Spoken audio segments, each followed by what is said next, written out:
Buenas, buenas y buenas tardes, días, noches. No importa dónde estén, gracias por irse al canal de Draft. Yo soy Draft nuevamente. Bienvenido al taller de Draft, específicamente. Hoy vamos a ver lo que es un video que me topé aquí en YouTube. Vamos a revisar sobre un personaje que me encanta ver porque hace buenos reviews, que se llama WulffDen. Es un gringo que hace reviews de dispositivos handheld, específicamente Retro Pocket, Intech, Neo, entre otros, ¿verdad? Específicamente hoy vamos a ver cuál es el que recomienda para jugar de Switch para abajo. O sea, definitivamente es su recomendación, por lo menos para este año y el siguiente, así dice, ¿verdad? Vamos a revisar y vamos a opinar, vamos a hacer cortes y vamos a opinar al respecto de su reseña.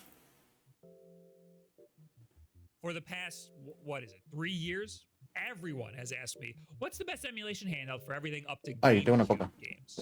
My answer Salud. has been whatever the latest Mi retro coca game. cero, vamos. Not that I particularly like Retroid or anything. Bueno, It's a little no compren, complicated. no está promocionado. Retroid has had some quality issues in the past that have made them hard to trust, but it's also hard to deny the value that you get. These things are usually pretty cheap for the amount of specs that you get. Retroid usually falls right in that sweet spot of that price to performance ratio. I would just really hate to recommend you one and then you buy it, wait 2 months for it to actually ship, and then you get it and it's just a dud. This is a retail unit. I bought this with my own money. Eso es cierto. O sea, cualquier consola de Retroid, hasta ahí en Tech, haya Neo, que todos esos son chinos, ¿no? Se hacen en China y se distribuyen en China y de ahí ellos lo mandan a otros lugares, a las aduanas para que se exporten para América. Va. Entonces, por eso es que tarda un chingo, se tarda como 1 o 2 meses en que te llegue el dispositivo. Si bien te va, lo que sí he escuchado, depende también si escoges DHL o CPX, ¿verdad? Depende mucho de cuál escojas.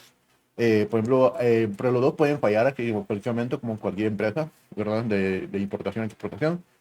Sinceramente, sí he visto que, bueno, yo compré bueno, sí he visto, la verdad es que muchas personas se quejan de que se tarda un montón en llegar sus dispositivos, más que todo con Intech, ¿verdad? Se tardan meses y no hay ninguna notificación de que sí ya llegó o sí ya va en camino o ya está ship, ya está en proceso, no sé qué, y hay veces que pasan meses estancados en tránsito, ¿no? Imagínate eso. El mío, que yo tengo, compré hace como unos años, sí me vino como en un mes y medio, no estoy mal, y por DHL, y encima me cobraban aquí los cerotes, muchachos. Pero bueno, aparte de lo que pues, miramos el video. It is the new Retroid Pocket 6. Admittedly, I've only been using this for about a week, but so far, it seems like this one probably won't be a dud. So far, it's looking like this will probably be the handheld we'll be recommending for the next year, or until they release the next Retroid. It is quite the powerhouse. It's not the most powerful Android handheld I've reviewed this year so far, but there's some weird little quirks that make it feel like the most powerful handheld. And it's a little cheaper than other handhelds with similar specs. We're talking GameCube, PS2, Switch, even Steam games with an OLED display, all for $229. This one in particular has more RAM, so it's $279. Now we're getting a little pricey. This is looking like the year of the Android handheld. I've basically been only making videos on Android handhelds. That's not by choice. That's just what's happening right now in the handheld space. Most people who are looking for an emulation handheld are looking for an ancillary console, something that will complement the consoles that they already have. Maybe you already have a Steam Deck, but you want something smaller to play those smaller Steam games. Maybe you have a Nintendo Switch 2, but you want something smaller just for retro games. And you don't want to compromise on performance. That's the territory we're conquering here. Retroid might be starting to get back into my good graces here. This took an awfully long time to get to me. Reviewers got their units about a month ago, and I started to see the subreddit populate with customers who ordered their own about 2-ish weeks ago, maybe over the past week. I just got this one. The tracking on my order said invalid for like a long time. And then when I emailed them about that, they sent me a different tracking number, which just so happened to show that it was arriving on that day. That happened to at least one other person that I saw on the subreddit. I paid $259 for this version with a little bit of shipping. I think it's like $15 shipping. This is the model with 12 gigabytes of RAM. This model went up to $279 after the initial pre-order, so it's a little more money now. There is an 8 gigabyte model that's $229. If you don't intend on pushing the limits of the Steam games, then it might be worth it to just get that version. Otherwise, you're starting to slip into Ein Thor territory here, an objectively better handheld with the exact same processor. But you'd have to be willing to spend a little bit more money to irk into that territory. Retroid also did something very strange with the release of this. They decided to redesign the entire product based on the feedback that they got from the initial reveal. I thought the initial design looked just fine. Those buttons on the front are fine. But then they took the buttons off, and then after this redesign, they also decided to ask if people would like the D-pad on the top or the D-pad on the bottom. That's weird. Retroids have always had the D-pad on the top. That's one of the reasons why I like to use my Retroids. I like to use them over other things because they got the D-pad on the top. Despite thumbstick on the top winning, the objectively worst choice, they decided to just give everyone the option to choose for themselves. They are selling two versions, D-pad on the top or D-pad on the bottom. Obviously, I got the D-pad on the top. I play a lot of side-scrolling games. I like the option of having a thumbstick, but I want the focus to be on the D-pad. It's much more comfortable on the top. I can see the value in having the thumbstick on the top if you want to primarily play through. Sí, tiene razón. O sea, cada quien tiene su opinión sobre eso, sinceramente. Como diría esta persona y Retro Game Corp, no me acuerdo cómo se llama, pero sí, hemos visto reviews de él también, como si han visto en mi canal, o si no, busquen en mi canal, hay más review de él. Sí, los dispositivos son muy buenos, obviamente son buenos, ¿no? Pero sí hay una controversia sobre si le gusta el D-pad arriba o abajo, ¿verdad? Y lo que sí me he dado cuenta es que las personas que les gusta arriba son gay, nada, es mentira. Es más que todo como ya, pero él juega más juegos así como indie, retro y toda esa onda. Pues si vas a jugar Switch y PC, sí mejor comprarte el que tiene el D-pad, el joystick arriba, ¿no? Pues es más cómodo, va uno, la inercia de los controles, por ejemplo, este control que es de Xbox, bueno, no es de Xbox, pero la comodidad siempre va a estar así, ¿verdad? Porque yo estoy acostumbrado a Xbox, entonces así la comodidad, a como jugar, ¿no? Digamos. 3D games or use this for game streaming. It's kind of really cool that they were able to release two different versions of this. And that probably took a whole lot of work on both the engineering and manufacturing side to release two versions. And that's something that Retroid usually isn't good at. So they deserve a little bit of praise for the execution here because it looks like they did a pretty decent job. And the D-pad that they have here is great. It's small, but it's got the right amount of click to it. I'm perfectly comfortable playing my 2D games on here. The thumbsticks are all right. They're fine. Their positioning isn't too bad. I did find myself accidentally touching the screen while using them more than I would have liked to. Also, I did notice a little bit of grinding around the stick gate. So I don't love that. I don't hate the thumbsticks, but I don't particularly love them either. The face buttons are a little clicky, but they're not like super clicky. They're kind of like Xbox buttons. The bumpers are very clicky, and they extend to the sides so I can touch them with the meat of my fingers. And the triggers are really great. They are big and analog, although you do have to set these triggers to be analog in the Dolphin settings. There's also two buttons on the back that I will never use, but they're in a good spot, so you shouldn't really ever accidentally press them either if you want to set them to anything. I've praised Retroid's setup process in the past. They were one of the only handhelds that would suggest apps for you to download as you're setting up Android on here. And that's cool for people who are new to emulation handhelds. Maybe they don't know which apps they need to use to emulate what games. So it's nice to just be able to download everything and then tinker around and see what's what. Except that these are kind of really old versions of these apps. This hasn't really been a big deal to me before, but this RetroArch version is 3 years old. That's like really old. It's missing some important features that this handheld could take advantage of.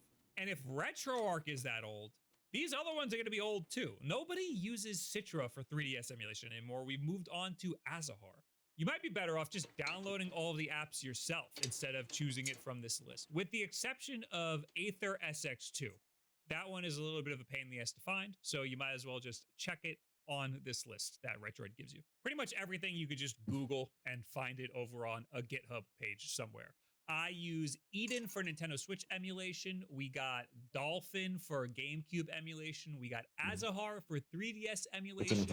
Aether SX2 for PS2 emulation. There's also Nether SX2, which is like a version of Aether, but you need Aether in order to do it. Never mind. You don't want to get too deep into this. They call it M64 Plus on here, but it's also called Mopin 64 for Nintendo 64 emulation, and RetroArch for basically everything else. For Steam games, we're going to be using GameHub, not the light version. We're going to be using the actual regular old GameHub version that you can get either on the Play Store or from the official GameHub website. And I'll explain why later. Retroid also has their launcher that they thrust. El dispositivo tiene el chip de generación Snapdragon 8, generación 2, y sí tiene la capacidad de que sea más compatible con el Game Hub regular a comparación del Game Hub Lite, ¿no? Aunque puede ser que el GPU es mejor en este dispositivo que en el A1 Tour, porque el A1 Tour no sé por qué mucha gente está pasando más al Game Hub Lite que el regular. Bueno, igual que en el Orin 3, ahí la misma miércoles, o sea, se pasa más al Game Lite que en el Game Hub normal. Pero vamos a ver qué dice él. Puede ser que tenga una razón más tecnológica o más razonable. Vamos a ver. On you. I tried setting this up. It really is a horrible launcher. It requires you to direct each and every system directory. There is no auto setup. It also automatically scrapes art when you add a directory, but there's a limit to how many directories you can do at once, and the scraping frequently freezes, drastically slowing down your setup process. It's a janky mess. Luckily, this launcher kind of only shows up once, then it only ever showed up for me when I clicked on it, even though I had it set to my default home screen. It's fine. Okay. I'm only ever going to use this launcher for games that I want to launch in RetroArch, because RetroArch is such a pain in the ass to launch from. For PS2, GameCube, and Switch stuff, I'd rather just open those particular emulation apps like Aether or Dolphin or Eden and launch the games from there. So I don't really use the Retroid launcher. I just go to the Android home screen and do whatever I want from there. Basically, Retroid really isn't that good anymore for like a simple setup process. They're not as pre-set up as they once were. If you want something that is just ready to go and ready to play right out of the box, I would sooner recommend one of the Ambernick Android handhelds. Those come ready to go right out of the box with a decent launcher too. You can just pick those up and start playing. You have to do a significant amount of setup with this Retroid, but that's something that we're used to here. And if you're nerdy enough to want an Android handheld, you're probably savvy enough to download a couple of apps off of GitHub. This is the version that has 12 gigabytes of RAM and 256 gigabytes. Es cierto, muchachos, o sea, tienen que tomar en consideración que no vas a tener la opción de jugarlo así de una vez. O sea, obviamente, sí, así jugar juegos móviles. Y te metes tu cuenta del teléfono al dispositivo, descargas los juegos que tenías, pasas todos los datos, etcétera. Como transferencia de datos de un teléfono a otro, la misma mierda es con nuestros dispositivos. Lo único es que estos son para jugar emulaciones, entonces no vas a estar haciendo eso, ¿va? O al menos no lo recomendaría, si no, no comprar un teléfono gaming, ¿va? Tiene que tener, por ejemplo, la sabiduría suficiente en tecnología no IT, ¿va? Pero sí de tecnología, o saber ver un video de cómo hacer las cosas y seguir el video de pe a pa, ¿va? De lo contrario, no van a poder jugar bien en el dispositivo, se van a romper la cabeza viendo qué pumas hacer y todo eso. Pero sí, si ustedes quisieran que yo haga un video cuando tengan el dispositivo, que lo voy a pedir en un mes, más o menos, eh, y les enseño cómo hacerlo, cómo hacer el setup desde el inicio al final, me dicen, denle like, suscríbanse, comenten que si quieren que lo haga, y voy a hacer lo posible para hacerlo y con mucho gusto lo voy a hacer lo más simple posible para que pueda seguirlo de pe a pa y vamos a hacer la mejor configuración para que puedan jugar lo más antes posible, muchachos. Así que ya saben, suscríbanse, denle like y comenten. Veamos. of storage, which really isn't a lot if we're going to be playing GameCube, Switch, and Steam games. Luckily, there is a micro SD card slot. I try not to use that if internal storage is high enough, though. It's running a Snapdragon 8 Gen 2, which is the same SoC that the last gen Ein devices had, including the Ein Thor. So we already know it's a great processor. It's not the cutting edge, but you're kind of getting what you pay for. The screen is OLED and it's 120 hertz. This is kind of an amazing screen given how cheap this device is. If you see some rolling shutter happening, this is called PWM flicker. It's not noticeable to my naked eye, but it is very noticeable to my camera. So just know this is an effect of my low frame rate camera and is not an accurate representation of what you would see while playing this thing. I also really like this purple color that I got. It's like a little sparkly. In terms of power, it's about the same as... Que a mí no me gustan los colores. Bien, vamos a ver los colores. ¿Vieron los colores ya? Aquí estamos en la página de Retroid, retroid.com. Qué raro, cambiaron el nombre. Bueno, de pronto perdieron el dominio, ¿no? No sabes. Aquí están los colores, miren. Está silver, está dorado, está este color todo bonito, que es el gris, que es el que más me gusta. La verdad es que está bien bonito, bien bonito, bien retro. El negrito, que me gusta un poco más que los demás. El orange, que es el que le gusta a Gaming Corps, no sé por qué, a mí no me gusta. Y el light purple, que es el que tiene el pro del video. Aquí se mira bien opaco, pero si miran en el video, se mira no tan opaco, o sea, se mira decente, la verdad.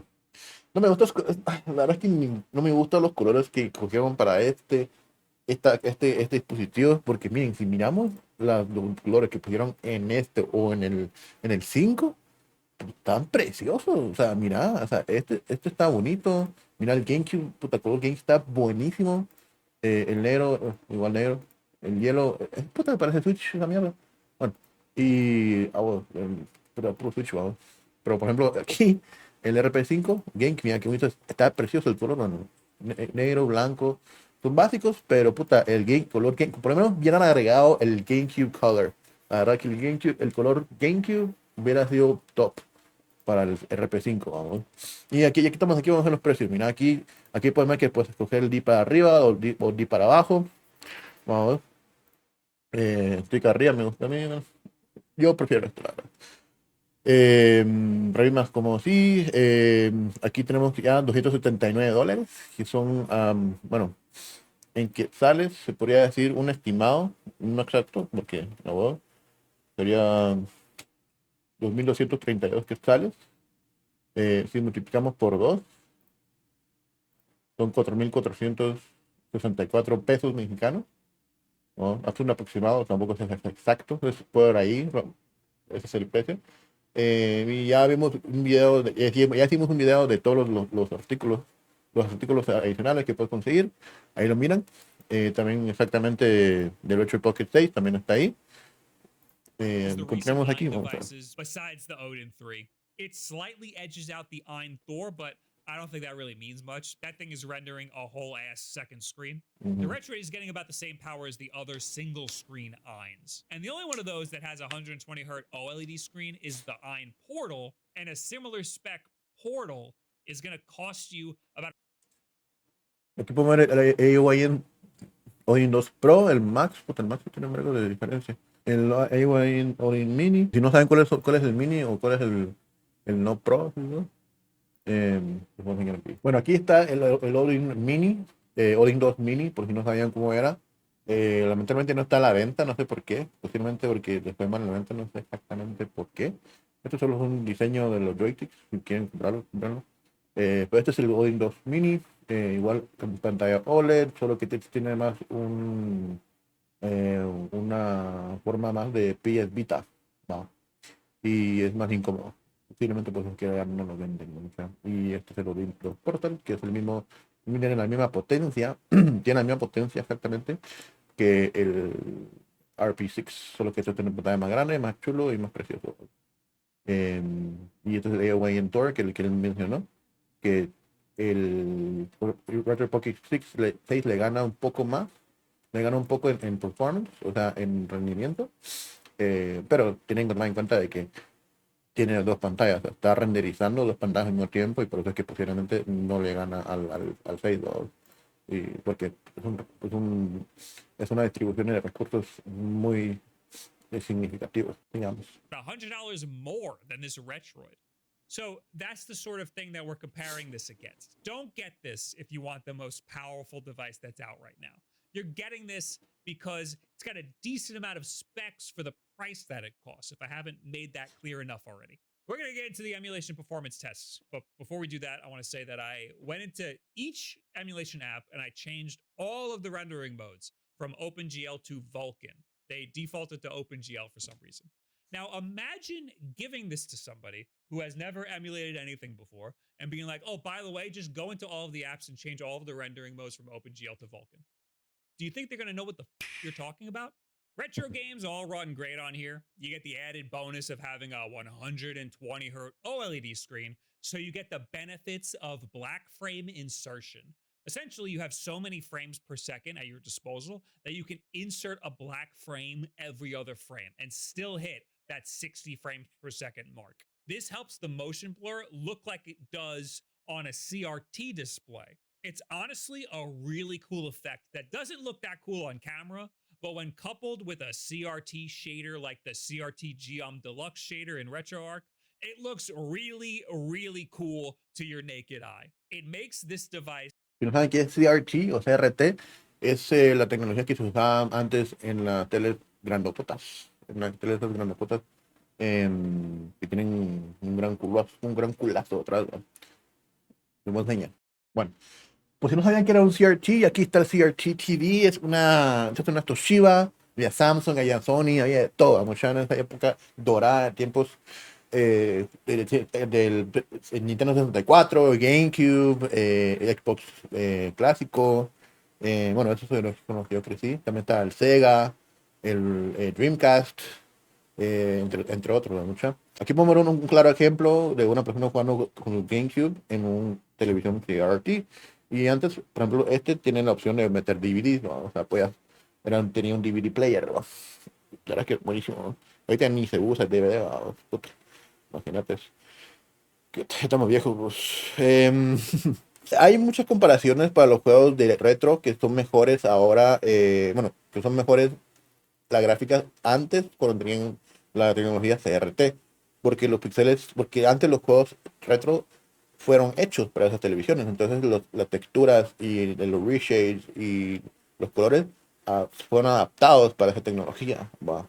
Y lo bueno y ahora lo que está diciendo el brother WulffDen es de que este dispositivo y otros retro no es el único, obviamente. Más que todo depende el emulador que ustedes tienen la opción de que puedas imitar la tecnología CRT. Y va a ser una gran diferencia en cuestión de cómo se acomodan los píxeles, ¿no? Y encima OLED, ¿no? Buenísimo. It's very good for retro games. But you need a newer version of RetroArch in order to get that BFI setting. That's how I found out that this came with a really old version of RetroArch. I was searching for that setting high and low. I wasted about 30 minutes Googling and stuff until I realized I was running a really old version of RetroArch. So just get the latest version of RetroArch either from their GitHub or from their website. GameCube is also very good. I'm using the Dolphin for handheld that came with the Retroid, so it might run even better if you get the latest version. Melee runs great, and so does Mario Sunshine, although I did notice it looked a little more pixelated than what I'm used to. Like, yeah, I know it's a 480p game, but I remember this looking a little sharper than this. You also get the benefit of analog triggers, although I did have to remap the triggers in the settings. They're not auto-configured correctly. The controls are auto-configured, but they don't configure the analog triggers properly for some reason. Aether SX2 is an old PS2 emulator, but people still use it, and it's getting some decent emulation quality after configuring the controls and everything. I like using Burnout Revenge to test because it's a pretty intensive game, and also it's easy to tell if there's any slowdown with the music. I would use Burnout 3, but it has an unskippable cutscene in the beginning, and I don't have time for that. Switch emulation is also very solid. I'm using the A8XXMR driver. I just downloaded that straight within Eden. It's under White Bellyosh Turnip, I think. The performance is pretty solid. I'd say it's comparable to the Odin 3, which has a better chip in it. We're getting the same sort of graphical glitches too with this driver. I do feel like the shaders are rendering slightly faster, or there's maybe less stuttering, but that's hard to tell. Mario Kart 8 Deluxe ran flawlessly, even with the shaders compiling. I feel like I didn't notice that at all. Smash Bros. Ultimate ran pretty great as well. Of course, stuttering with shader compilation. Smash Brothers has a lot of going on in there. Pero cuenta que tocó la pantalla un poco, ¿va? Es lo que se está quejando el All bro. the items and stuff, so there's probably going to be a lot of shader compilation stutter just throughout the whole time you're playing. I was still very impressed though. I think I couldn't get Smash Brothers to run at all on the Odin 3. Monster Hunter Rise couldn't run at all, of course. And using the default drivers, it couldn't even run Mario Odyssey at all. It just crashed. So make sure you're downloading some new drivers. Even though the Odin 3 is the more expensive, more powerful device, this Retroid might run some games better just because the drivers on here are more mature and more optimized and just work better. Es lo que le dije en mi video anterior. Si miran mi video de comparativa de Odin 3 con el Portal 2, yo me iría por el Portal 2, más que todo para jugabilidad y optimización que tiene ahorita, hoy en día. Porque los drivers no están actualizados en el Odin 3, por lo mismo de que tienen que adaptar los drivers al chip, que es el Elite, y eso es un trabajal. Ya lo están haciendo, a huevo, ya lo están haciendo, no estoy diciendo que no lo van a hacer. Lo van a hacer relativamente rápido, en unos 3-4 meses. A su vez, si le quieren, yo voy por el Portal 2 porque quiero jugar ahorita, papi. On the Odin 3, games might run better eventually once those drivers mature, but you gotta wait for that to happen. And you should never buy something in the hopes that it will get better eventually, because you might just get stuck with what it is right now forever. I had a bit of Esa es otra razón por la cual deberían de considerar comprar un Snapdragon 8 generación 2 ahorita. Porque sí, puede ser de que no se vaya a adaptar completamente al 100% con los juegos retro, ¿va? O con los emuladores, los drivers, toda esa miércoles. Tomen mucho en cuenta eso, muchachos. Sinceramente, si van a gastar sus pistos, porque sinceramente el Portal 2 y el Odin 3 van en lo mismo, pero el Portal 2 está 1000 veces mejor, sinceramente, a mi parecer. Pero ahí ustedes pueden sentar por aparte. of a weird time with Steam games. I went right for GameHub Lite, which is a modified version of GameHub that doesn't require you to log in with a GameSir account. Well, no games worked in GameHub Lite, and I heard at least one other person on Reddit with a similar problem. It seems everyone with a Retroid Pocket 6 is either using regular GameHub from the official GameHub website or Game Native from their GitHub. But Silksong running in a regular GameHub, it ran awesome. And this was with default settings too. I didn't even change the driver. I was getting well over 120 frames per second pretty much the whole time. Mostly hitting around 130 frames per second, which is awesome for a screen with a 120 hertz refresh rate. I would probably just lock this at 120 frames per second and be totally fine. Silksong on Game Native also ran great. I left all the default settings here too. All that I changed was I upped the frame rate by a lot, so there's ostensibly no cap, and I just added a frame counter. It even defaulted to the same driver that GameHub was using too.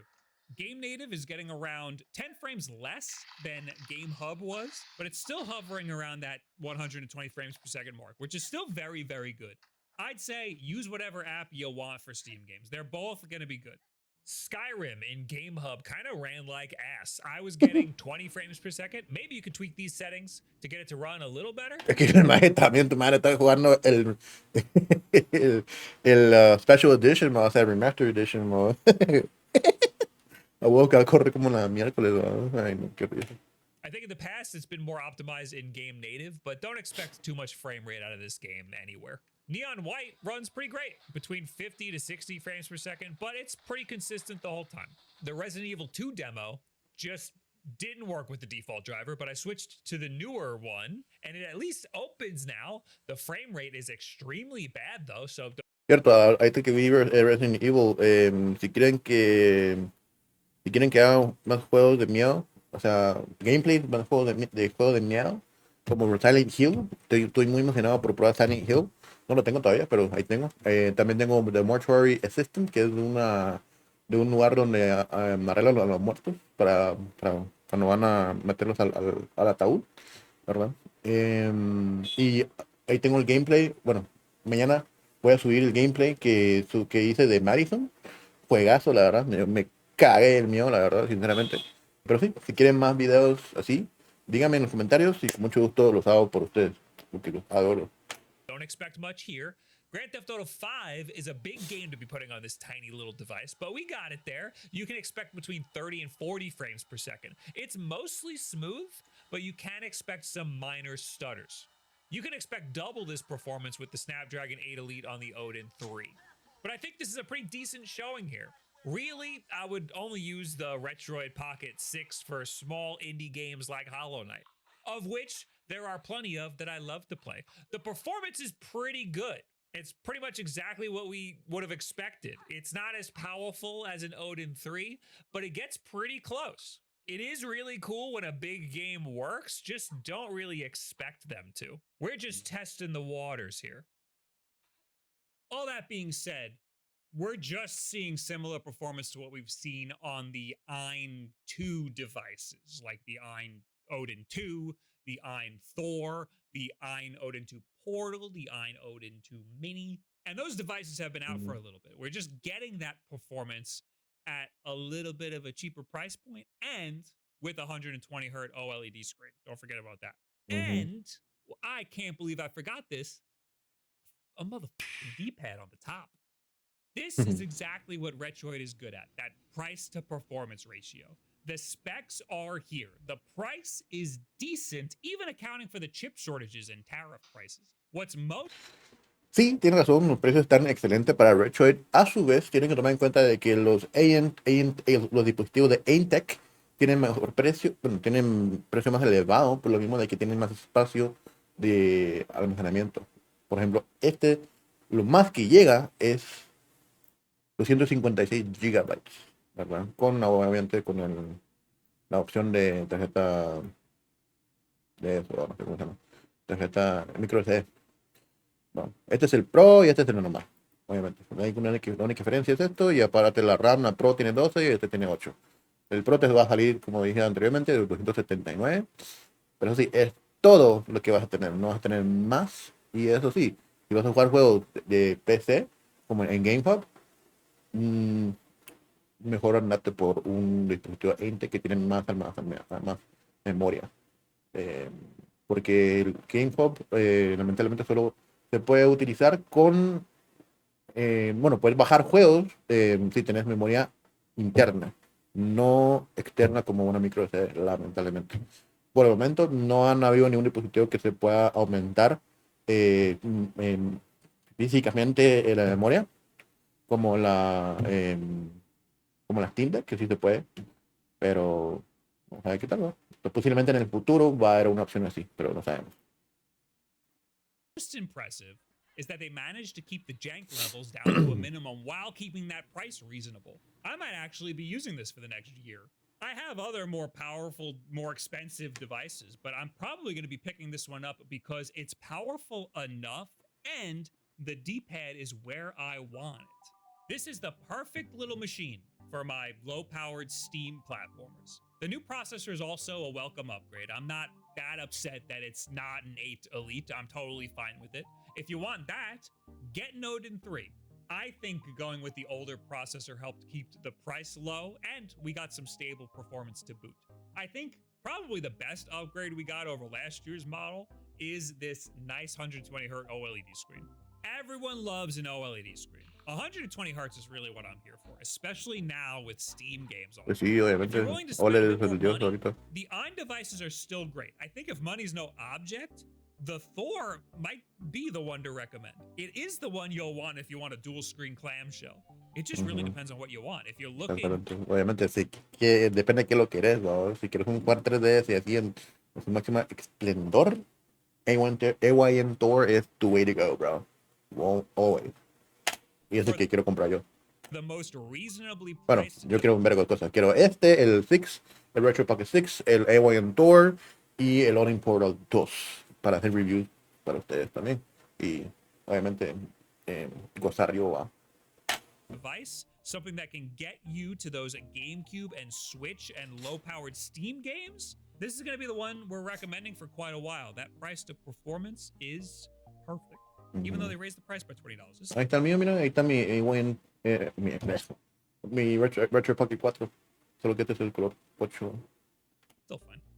What do you guys think about the Retroid Pocket 6? Is there something that I missed about this? Is there a reason why you wouldn't want to pick this up? Is there a reason why you would want to pick it up that I forgot to mention? Leave it in the comments below. Add me on Twitter, any and all this other social media garbage. If you have no retro handhelds, this is probably a good one to start with. I think we're getting to the point where the upgrades are marginal enough that they might not be worth it. Like if you have a Retroid Pocket 5, I don't know that you need to spend another almost $300 for the new one just for the 120 Hz screen. If you... Bueno, pues en este caso, él recomienda, o yo también recomiendo literalmente el Retro Pocket 6 si es tu primer handheld y no sabes nada de handheld o de emulación. Bueno, si no sabes nada de emulación, cómprate un INI. Pues si sos tech savvy y sabes de tecnología y cómo moverte con configuraciones y cómo seguir un video de paso a paso, cómprate un Retro Pocket 6. No te vas a arrepentir, obviamente. Solo ten en cuenta que no tenés mucho almacenamiento, mucha memoria. Y sí, es el mejor precio para empezar a usar estos dispositivos. Porque sí son caros, los buenos, los mejores. O sea, obviamente mejores que este. Sí, pues sí son caros, son carísimos. Y sí, la verdad es que por $300 están a 120 hercios. No me quejaría comprarme un Retro Pocket 6, la verdad, que es más compacto y más portátil que otros dispositivos en el mercado. Obviamente, si tenés un dispositivo de AYN o AIN, no necesitas esta miércoles, obviamente a menos que hagas reviews como yo y quieres gastar tu dinero porque sabes que lo vas a tener un tipo de retorno o que te va a generar algo de retorno, ¿verdad? Porque de lo contrario sería como una gastadera de plata por gusto. Y escríbanme en los comentarios qué piensan ustedes del Retro Pocket 6, si lo recomiendan, si lo comprarían o si se nos faltó algo o a él le faltó algo el Retro Pocket 6 para que lo podamos agarrar en otro video. Y díganme qué piensan, cuáles son sus pensamientos sobre lo que hablamos hoy. Y denle like, suscríbanse y tengan una hermosa noche, día o mañana.